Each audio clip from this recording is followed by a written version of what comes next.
Cockroach जनता party 7 दिन में 22 million followers, जो कि बीजेपी से डबल और कांग्रेस से ट्रिपल हो गया। एक बंदा अभिजीत दिपके जो बॉस्टन में बैठा है और इंडिया के एजुकेशन मिनिस्टर का रेजिग्नेशन मांग रहा है, और सरकार पूरी ताकत लगा रही है उसके अकाउंट को ब्लॉक करने के लिए।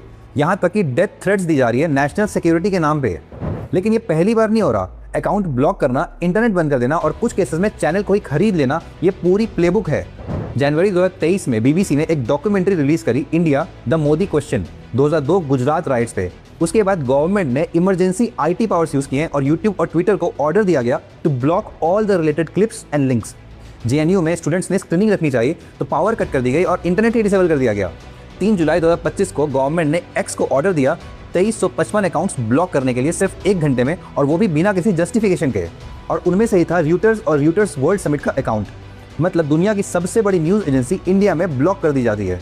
जब पब्लिक ने शोर मचाया तब गवर्नमेंट ने एक्स को बोला अनब्लॉक करने को, और फिर प्रेस इंफॉर्मेशन ब्यूरो ने कहा हमने कोई ऑर्डर ही नहीं दिया, जबकि एक्स ने पब्लिकली डॉक्यूमेंट कर रखा था कि ऑर्डर कब आया, कौन सी मिनिस्ट्री से आया, एग्जैक्ट टाइम स्टैम्प के साथ। यही सेम चीज़ ऑपरेशन सिंदूर के टाइम पे भी हुआ, जब मई 2025 में इंडिया पाकिस्तान कॉन्फ्लिक्ट के दौरान गवर्नमेंट ने एक्स को ऑर्डर दिया 8000 से ज़्यादा अकाउंट्स को इंडिया में रीजनल ब्लॉक करने के लिए। उनमें से कुछ बड़े चैनल्स भी थे जैसे कि free press Kashmir, BBC Urdu और द वायर। अब सवाल ये है, ये पूरा प्लेबुक गवर्नमेंट ऑपरेट कैसे करती है? सबसे पहले आता है सहयोग, जो अक्टूबर 2024 में मिनिस्ट्री ऑफ होम अफेयर्स ने लॉन्च करा था।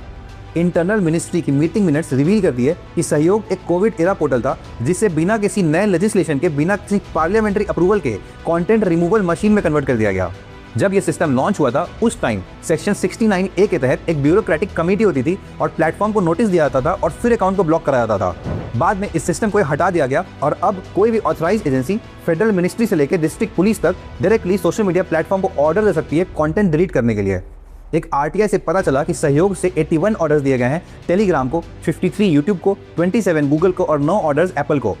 एक्स ने जब रजिस्ट किया और कर्नाटका हाई कोर्ट में केस किया ये बोलकर कि ये इलीगल सेंसरशिप पोर्टल है, कोर्ट ने एक्स के अगेंस्ट ही रूलिंग दे दी। अब जब सहयोग से काम नहीं चलता तब दूसरा हथियार होता है पूरा इंटरनेट बंद कर देने का। 2016 से 2023 के बीच इंडिया ने 771 बार इंटरनेट बंद किया। मणिपुर, कश्मीर, राजस्थान, पंजाब, इस डेमोक्रेसी लिस्ट में इंडिया पहला कंट्री है जो इतनी बार इंटरनेट ब्लॉक कर चुका है। और तीसरा तरीका जो सबसे डेंजरस है, चैनल को ही अंबानी अदानी के हवाले कर देना। 72 टीवी चैनल्स जिसमें न्यूज़ 18, CNN न्यूज़, CNBC आवाज़, first post, money control, NDTV और क्विंट में 49%, वो भी तब जब सेंट्रल टैक्स अथॉरिटीज़ ने क्विंट के ऑफिस में रेड किए हैं। आज इंडिया 157 पोजीशन पे है in world press freedom index. अब भी अगर आपको लगता है इंडिया सच में डेमोक्रेटिक कंट्री रह गई है तो कमेंट करो और ऐसे ही डीप डाइव एनालिसिस के लिए मुझे फॉलो करो और चैनल को सब्सक्राइब करो।